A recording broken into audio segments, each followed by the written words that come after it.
nuestro país y en el mundo hay un alarmante aumento de las enfermedades neurodegenerativas. La más conocida es el Alzheimer. Para hablar de este tema, hoy tenemos como invitado al doctor Milton Custodio, quien es neurólogo, y agradecemos que nos acompañe el día de hoy. Muchas gracias por la invitación. Doctor, como comenté al inicio, hay un aumento constante de lo que es el Alzheimer. ¿A qué se debe esto? Tiene varias explicaciones, pero lo más probable es el aumento de la expectativa de vida. Definitivamente el incremento es a nivel mundial, pero en Perú también nos toca. En un estudio de investigación que nosotros publicamos en el año 2008 en el Cercado de Lima, 7 de cada 100 personas por encima de los 65 años de edad tenía demencia. Y el 56% de ese 7% tenía enfermedad de Alzheimer. Yo creo que teníamos que precisar qué es demencia y qué es enfermedad de Alzheimer. Demencia es la pérdida de las habilidades cognitivas, es decir, la capacidad de memoria, de hablar, de escuchar, de hacer cálculos, de hablar por teléfono. Todo eso se va perdiendo. Pero cuando eso compromete las actividades de vida diaria, es decir, la interacción social, laboral, familiar, eso ya le llamamos demencia. Y cuando la demencia es degenerativa, es la enfermedad de Alzheimer. Y si la demencia es por arterias que se tapan, eso es demencia vascular. Y podrían haber demencias mixtas y otras menos frecuentes. O sea, hay una serie de demencias, pero la que más, digamos, está aumentando en nuestro país es el Alzheimer. ¿Qué se está haciendo justamente a nivel Perú? Sí, primero tenemos que trazar el objetivo que más personas deberían conocer cuál es el estado cognitivo, es decir, diagnóstico precoz y oportuno. Eso quiere decir que hay que validar pruebas cognitivas que han sido empleadas en otros países, pero que podrían ser aplicadas en nuestro país. Y en eso vamos primero, validar pruebas cognitivas de tal manera que seamos capaces precozmente de detectarlo. Pero tenemos un talón de Aquiles además. ¿Por qué?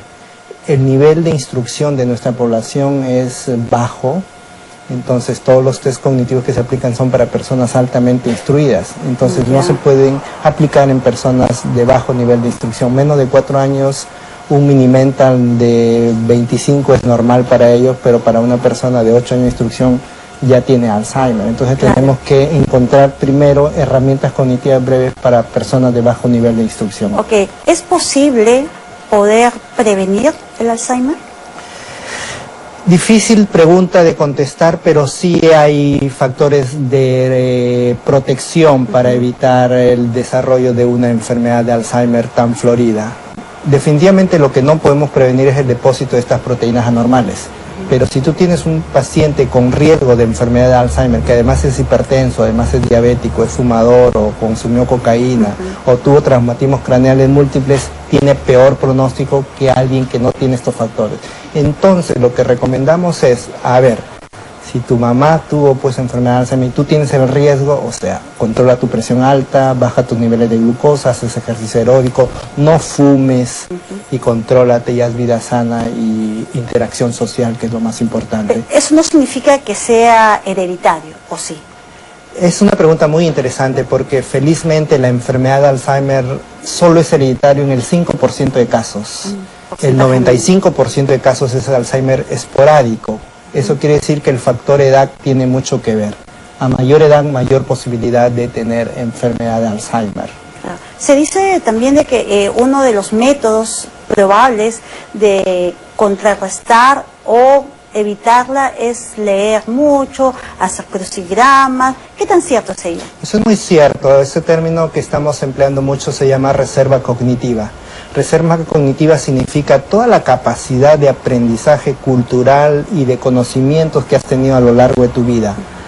Es un arma de doble filo, porque si bien es cierto la reserva cognitiva, es decir, aumenta la capacidad de responder ante las preguntas que una persona de bajo nivel de instrucción no podría preguntar, porque si tú le preguntas a alguien muy instruido, ¿cuál es la capital de España? Te dice Madrid porque la leyó o porque viajó probablemente. Una persona de bajo nivel de instrucción que no ha ido al colegio le va a ser mucho más difícil. Y le digo que es un arma de doble filo porque siempre el alto nivel de instrucción te protege en los inicios, pero al final, cuando ya la capacidad cognitiva no es suficiente, el Alzheimer, entre comillas, es de peor pronóstico porque debutó a los 70 años y a los 72, 73 años ya está postrado. No es que la enfermedad haya sido muy rápida, lo que pasa es que su capacidad de compensación era tan alta que lo estaba ocultando, lo estaba sopesando sin haberse evitado, ¿no? Y cuando ya se presenta, digamos, como que corre, ¿no? Ya es cierto, inevitable. es cierto. Y lo más triste es que no hay retroceso. Lamentablemente, todas las estrategias de investigación actual no han logrado diseñar un protocolo que nos diga, aquí está la cura. Las últimas estrategias que le llamamos las estrategias antiamiloide acaban de ser publicadas el año pasado, donde estábamos errados. Hay que investigar en las estrategias anti-tau, que son otro tipo de proteínas que probablemente sí sean el origen de la enfermedad, y ahí había que investigar. El problema es que nos va a llevar unos 20 a 30 años más hasta que salgan las primeras drogas que realmente hayan probado que las estrategias anti-tau evitan la progresión de la enfermedad de Alzheimer. Lo único que te puedo decir es ahora que sí hay tratamientos sintomáticos que no curan la enfermedad, que no retrasan la progresión de la enfermedad, pero sí te la hacen más llevadera. Hay un término que tenemos que tener en cuenta, se llama mantener la funcionalidad. Mantener la funcionalidad. La funcionalidad significa que el paciente que se olvida o el paciente que no te reconoce siga siendo capaz de utilizar su cuchara para comer y siga siendo capaz de ir al baño sin necesitar asistencia. Realmente este es un tema muy amplio para conversarlo y para informar muchísimo. ¿Cuáles serían, en todo caso, las recomendaciones necesarias para los televidentes? Sí, las recomendaciones más importantes es que desde que tengas 40 años de edad empieces a hacer ejercicio sano, comer sano.